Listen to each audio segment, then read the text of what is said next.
कौन सी दवा देते थे ज्योति जी, बता सकती है क्या? जी वो जो गर्भपात का दवा खिलाते थे मुझे।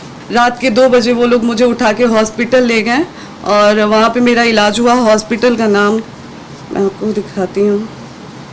कौन सी दवा देते थे ज्योति जी, बता सकती है क्या? जी वो जो गर्भपात का दवा खिलाते थे मुझे। पवन जी बोल रहे हैं कि जब मैं रूम में चली गई उसके बाद प्रशासन बुलाई गई, और ऋतिक जी कह रहे हैं कि हम लोगों ने पहले से प्रशासन सुबह से ही वहाँ पे प्रेजेंट थी।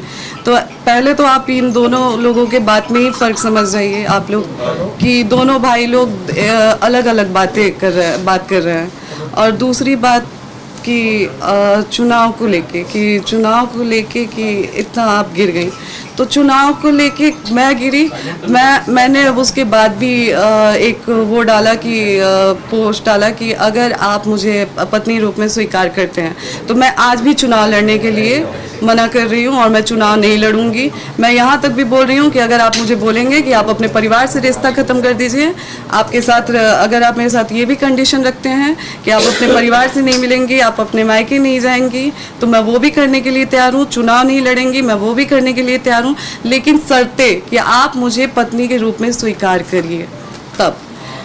और चुनाव की बात तो आप लोग ही बताएं कि 15 साल से पार्टी में स्टार प्रचारक के रूप में पवन जी ने काम किया है। नींद की गोली उस समय उनके भैया रानू भैया जी थे और उनके टीम मेंबर में से दीपक भैया थे, बिक्की जी थे।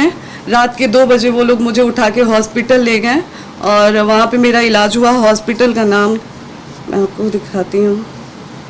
कौन सी दवा देते थे ज्योति जी, बता सकती है क्या? जी वो जो गर्भपात का दवा खिलाते थे मुझे।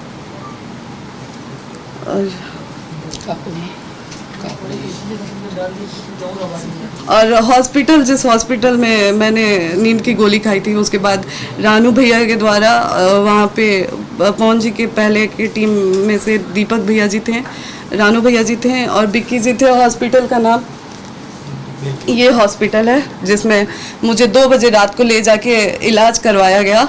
मैं कौन सा हॉस्पिटल है? बेले व्यू मल्टी स्पेशलिस्ट हॉस्पिटल। कहाँ का हॉस्पिटल है? ये हॉस्पिटल आपका शहर बता दीजिए। शहर मुंबई का है, अंधेरी का जी।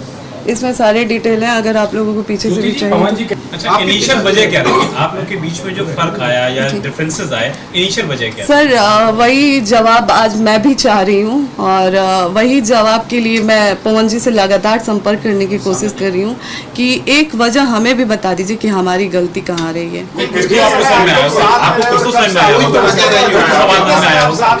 समय से आप लोग अलग हैं? जी हम लोग लगभग डेढ़ से 2 साल साथ में रहे हैं।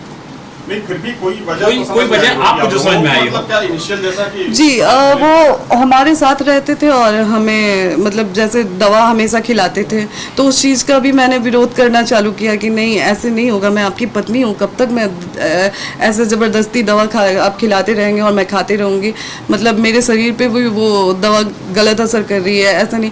बस उस चीज़ों को लेके और फिर जैसा कि मैंने पहले भी एक इंटरव्यू में बोला है कि किसी के द्वारा एक ऑडियो मैसेज पवन जी के फ़ोन में भेजा गया था कि ज्योति सिंह का इनसे संबंध है, उनसे संबंध है। बस उस एक ऑडियो की वजह से आज ज्योति सिंह यहाँ पे खड़ी है। आपके पिताजी पर भी आरोप लगा, मतलब मिसअंडरस्टैंडिंग रही जो किसी लोगों ने आपके बारे में जी वो मिसअंडरस्टैंडिंग रही जिसे आज तक पवन जी ने क्लियर करने की कोशिश नहीं की। मैं लगातार उनसे मिलने के लिए भीख मांगती रही, बात करने के लिए भीख मांगती रही, लेकिन वो कभी मेरे सामने बैठने के लिए तैयार ही नहीं हुए।